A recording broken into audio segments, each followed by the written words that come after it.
आकाशवाणी मध्य प्रदेश से प्रस्तुत हैं प्रादेशिक समाचार। नमस्कार, समाचारों के साथ मैं राना शाहिद। पहले इस बुलेटिन के मुख्य समाचार। प्रधानमंत्री नरेंद्र मोदी ने आज दिल्ली में 12,000 करोड़ रुपए से अधिक की विकास परियोजनाओं की आधारशिला रखी। मुख्यमंत्री डॉक्टर मोहन यादव ने आज उज्जैन में run for good health marathon को दिखाई हरी झंडी। केंद्रीय स्वास्थ्य मंत्रालय ने कहा कि एचएमपी वायरस पर कड़ी निगरानी रखी जा रही है और अगले 2 दिनों में प्रदेश में तेज ठंड के आसार। अब समाचार विस्तार से। प्रधानमंत्री नरेंद्र मोदी ने आज दिल्ली में 12,200 करोड़ रुपए से अधिक लागत की कई विकास परियोजनाओं की आधारशिला रखी। इन परियोजनाओं का मुख्य उद्देश्य क्षेत्रीय संपर्क बढ़ाना और यात्रा सुगमता सुनिश्चित करना है। प्रधानमंत्री ने साहिबाबाद आरआरटीएस स्टेशन से न्यू अशोकनगर आरआरटीएस स्टेशन तक नमो भारत ट्रेन में यात्रा भी की। इस अवसर पर श्री मोदी ने कहा कि राष्ट्रीय राजधानी क्षेत्र दिल्ली को भारत सरकार से एक महत्वपूर्ण उपहार मिला है। उन्होंने कहा कि यह नमो भारत ट्रेन विकसित भारत के शहरों में सार्वजनिक परिवहन के भविष्य को दर्शाती है। उन्होंने कहा कि मौजूदा सरकार के 10 वर्षों के कार्यकाल के दौरान भारत दुनिया के तीसरे सबसे बड़े मेट्रो नेटवर्क वाला देश बन गया है। श्री मोदी ने कहा कि आधुनिक बुनियादी ढांचा गरीबों और मध्यम वर्ग सहित सभी के लिए गरिमामय तथा गुणवत्तापूर्ण जीवन सुनिश्चित करने में सहायता कर रहा है।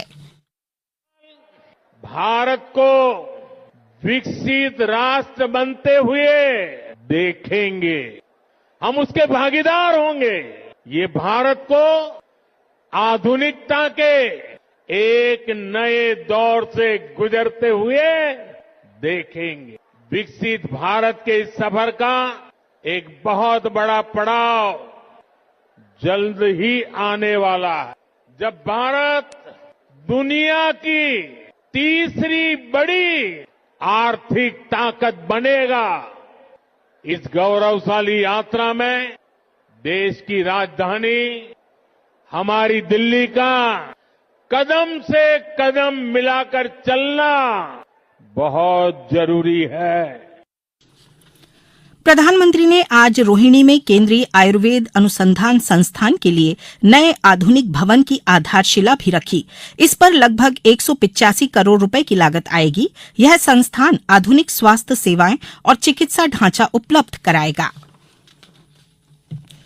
मुख्यमंत्री डॉक्टर मोहन यादव ने कहा है कि सुबह ब्राह्मण अवश्य करें, योग करें, स्वस्थ जीवन ही सबसे बड़ा सुख है। डॉक्टर यादव ने आज उज्जैन में आयोजित run for good health marathon और राहगिरी आनंद उत्सव कार्यक्रम में यह बात कही। इस अवसर पर डॉक्टर यादव ने कहा कि उत्सव में उपस्थित नागरिकों का जोश स्वास्थ्य के प्रति जागरूकता एवं कला संस्कृति संबंधी जैसी विभिन्न गतिविधियों में उनकी रुचि देखकर संतोष और आनंद की अनुभूति हुई है। निश्चित ही इन कार्यक्रमों से जुड़े नागरिक आगे चलकर ऐसे मध्य प्रदेश के निर्माण की ध्येय प्राप्ति में सहभागी होंगे जो भारत की उन्नति, विकास और समृद्धि का नया अध्याय सिद्ध होगा। वहीं मुख्यमंत्री ने आज विक्रम विश्वविद्यालय उज्जैन में राष्ट्रीय शिक्षा नीति 2020 के अंतर्गत व्यवसायिक पाठ्यक्रम डेयरी टेक्नोलॉजी के संदर्भ में आयोजित संगोष्ठी में भाग लिया। उपराष्ट्रपति जगदीप धनखड़ ने कहा है कि कोई भी देश तब तक आगे नहीं बढ़ सकता जब तक कि उसके नागरिक राष्ट्रवाद के प्रति पूरी तरह समर्पित न हों। दिल्ली में एनसीसी गणतंत्र दिवस शिविर 2025 में श्री धनखड़ ने कहा कि भारत के विकास के लिए राष्ट्रवाद, संगठन और राष्ट्र प्रथम दृष्टिकोण की आवश्यकता है। उपराष्ट्रपति ने कहा कि देश का बदलाव 5 बुनियादी सिद्धांतों, सामाजिक सौहार्द, जमीनी स्तर पर देशभक्ति के मूल्यों की सीख देने, पर्यावरण संबंधी जागरूकता, आत्मनिर्भरता और नागरिक कर्तव्यों पर निर्भर है। युवाओं को संबोधित करते हुए उन्होंने कहा कि प्रत्येक युवा में प्रदान किए गए अवसरों का सही इस्तेमाल करने की क्षमता है। श्री धनखड़ ने एनसीसी के योगदान का उल्लेख करते हुए कहा कि एनसीसी को अनुशासित वर्ग के विकास के लिए रास्ता दिखाना चाहिए। केंद्रीय स्वास्थ्य मंत्रालय ने कहा है कि वह पिछले कुछ हफ्तों में चीन में फैले एचएमपी वायरस पर कड़ी निगरानी रख रहा है। मंत्रालय ने कहा कि भारतीय आयुर्विज्ञान अनुसंधान परिषद आईसीएमआर एचएमपी वायरस के परीक्षण के लिए प्रयोगशालाओं की संख्या में वृद्धि करेगी और समूचे वर्ष के दौरान इस वायरस की प्रवृत्तियों पर निगरानी सुनिश्चित करेगी। मंत्रालय ने इस मुद्दे पर विचार करने के लिए नई दिल्ली में स्वास्थ्य सेवाएं महानिदेशक की अध्यक्षता में संयुक्त निगरानी समूह की बैठक में स्वास्थ्य सेवाएं महानिदेशक निदेशक डॉक्टर अतुल गोयल ने लोगों को आश्वस्त किया है कि वर्तमान स्थिति में घबराने की कोई आवश्यकता नहीं है और लोगों को सामान्य सावधानियां बरतने की आवश्यकता है। केंद्रीय इस्पात मंत्री एचडी कुमारस्वामी कल नई दिल्ली के विज्ञान भवन में इस्पात उद्योग के लिए उत्पादन से जुड़ी प्रोत्साहन योजना यानी पीएलआई योजना 1.1 का शुभारंभ करेंगे। इस दौरान वे योजना के लिए आवेदन भी आमंत्रित करेंगे। इस्पात मंत्रालय ने बताया है कि इस योजना से 27,000 करोड़ रुपए का निवेश प्राप्त हुआ है और 14,000 से अधिक लोगों को प्रत्यक्ष रोजगार मिला है।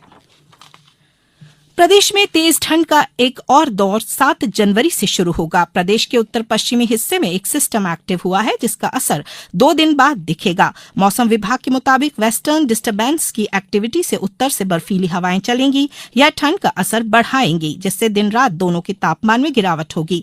विभाग के अनुसार आज ग्वालियर, श्योपुर, मुरैना, भिंड, दतिया, छतरपुर, सतना, रीवा, मऊगंज और सिंगरौली में कोहरा रहेगा। नीमच, मंदसौर, गुना, अशोकनगर, मैहर, शिवपुरी, निवाड़ी, टीकमगढ़ और सीधी में मध्यम कोहरा रहने का अनुमान है। भारतीय सेना के वरुण तोमर नई दिल्ली के doctor Karni Singh shooting range में 67वीं राष्ट्रीय निशानेबाजी चैंपियनशिप 2024 के पुरुषों की 10 मीटर एयर पिस्टल का फाइनल जीतकर राष्ट्रीय निशानेबाजी चैंपियन बन गए हैं। प्रद्युम्न सिंह ने सिल्वर जीता है जबकि आकाश भारद्वाज ने कांस्य पदक जीता है। इसके साथ ही वरुण तोमर ने पुरुषों की जूनियर 10 मीटर एयर पिस्टल स्पर्धा भी जीती है और उनके साथ ही प्रद्युम्न सिंह ने कांस्य जीता है।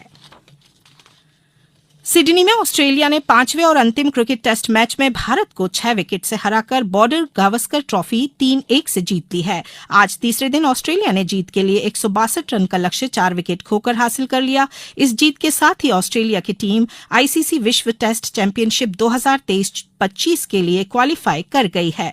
फाइनल में इस वर्ष जून में ऑस्ट्रेलिया का मुकाबला दक्षिण अफ्रीका से होगा। अब कुछ समाचार संक्षेप में।